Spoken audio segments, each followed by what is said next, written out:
ఇవాళ ఫ్రస్ట్రేషన్తో గొడవలు పడుతున్నారు అన్నది ఒకటి. రెండు, ఇవాళ సత్యమూర్తి గారు ఒక మాట చెప్పిండ్రు, వైసీపీకి సంబంధించిన కీలక నేతలంతా వరుసగా వచ్చి పోలీసులంతా టీడీపీ వాళ్ళతో కుమ్ముక్కైపోయారని చెప్పి ఆరోపణలు చేశారు. ఈ రెండు దేనికి సంకేతము అని చెప్పని అడుగుతున్నారు. సార్, ఈరోజు బలరాం గారు రాష్ట్రాన్ని రావణ కాష్టగా చేశారు ఎన్నికల అధికారి.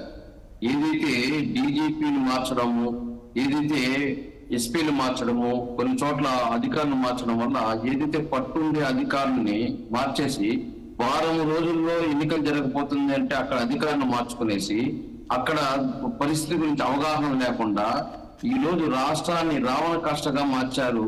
ఈ డీజీపీ ఏదైతే హరీష్ కుమార్ అయినా కానీ, అదే విధంగా ముఖేష్ కుమార్ మేనన్ ప్రధాన ఎన్నికల అధికారి, వీళ్ళిద్దరూ చేసిన కార్యక్రమానికి దీనికి ఆద్యులు ఎవరు? చంద్రబాబు నాయుడు గారు ఏదైతే పేరు లిస్ట్ ఇచ్చాడో దాన్ని పురంధరేశ్వరి గారు బీజేపీ కేంద్రం నుంచి పిలిపించుకొని ఆ లిస్ట్ ప్రయోగించారు. దానివల్ల ఎక్కడైతే అవగాహన లేని అధికారులు ఇవ్వడం వల్ల ఈ రోజు రాష్ట్రాన్ని రావణ కాష్టగా మార్చారు. ఈరోజు జగన్మోహన్ రెడ్డి గారు మళ్ళీ అధికారంలోకి వస్తున్నాడు. జగన్మోహన్ రెడ్డి గారిని ఏదో ఒక విధంగా అడ్డుకోవాలి.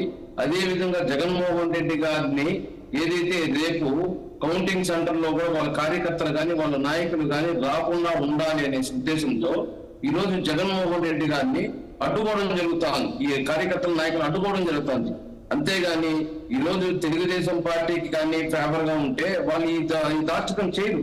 ఈరోజు జగన్మోహన్ రెడ్డి గారికి ఫేవర్ గా ఉన్నారు.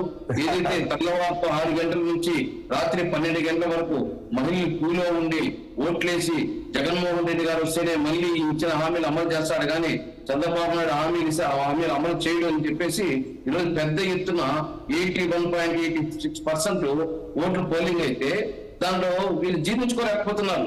ఏదో విధంగా దౌర్జన్యం చేసి అరాచకాలు చేసి ఈ రోజు ఏదైతే జూన్ 4వ తేదీ కౌంటింగ్ రోజు ఈ కార్యకర్తలు కానీ ఈ నాయకులు కానీ రాకూడదనే ఉద్దేశంతో ఈ దుర్మార్గ చర్య చేసి రాష్ట్రాన్ని రావణ కాష్ట చేస్తున్నారు సార్ బలరాం గారు. ఓకే, అంటే ఏంటి ఇప్పుడు 4th నాడు కౌంటింగ్కి వైసీపీ కార్యకర్తలు రావద్దు అని చెప్పేసి వాళ్ళు ప్లాన్ చేశారు అని చెప్పంటారా మీరు? వేణుగోపాల్ గారు, మీ వాయిస్ కట్ అయింది, మీకు మ్యూట్లో ఉన్నట్టు ఒకసారి చూడరా. మీరు చాలా సీరియస్ అలిగేషన్ పెడుతున్నారు. 4th నాడు కౌంటింగ్ వైసీపీ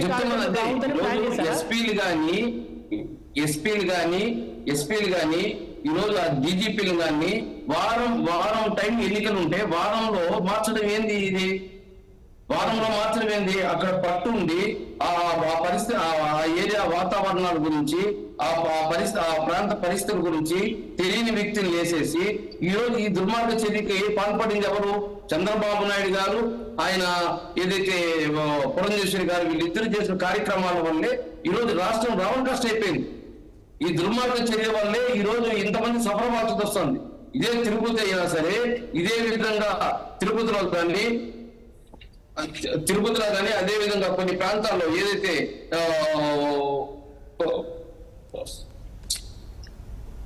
కొన్ని ప్రాంతాలు ఈరోజు ఈ రాష్ట్రంలో కొన్ని జిల్లాల్లో ఏ విధంగా ఇబ్బంది పడుతున్నారో చూస్తున్నాం. జనం ఏ విధంగా ఇబ్బంది పడుతున్నారు, ఏ విధంగా వైఎస్ఆర్సీపీ నాయకులపైన దాడులు చేస్తున్నారు, వైఎస్ఆర్సీపీ కార్యకర్తలపైన దాడులు చేస్తున్నారు.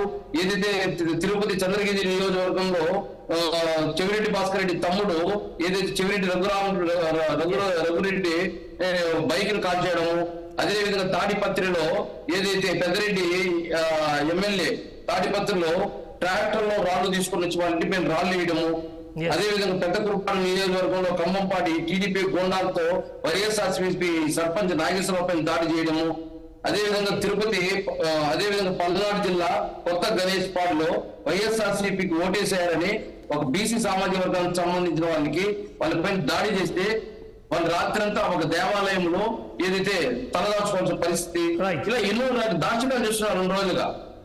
అదే మేము అడుగుతున్నాం. రైట్ సార్, నేను మళ్ళీ వస్తాను మీ దగ్గరికి. రఫీ గారు, వేణుగోపాల్ గారు ఒక సీరియస్ అలిగేషన్ మీ మీద పెట్టారు. 4th నాడు వైసీపీ కార్యకర్తలు ఎవరు పోలింగ్ ఏజెంట్లు, కౌంటింగ్ ఏజెంట్లు రాకుండా చూడడం ద్వారా ఇవాళ టీడీపీ కూటమి గెలవాలని ప్రయత్నం చేస్తుంది, అందులో భాగంగానే గొడవలు చేస్తున్నారు అన్నది ఆయన అలిగేషను. దానికి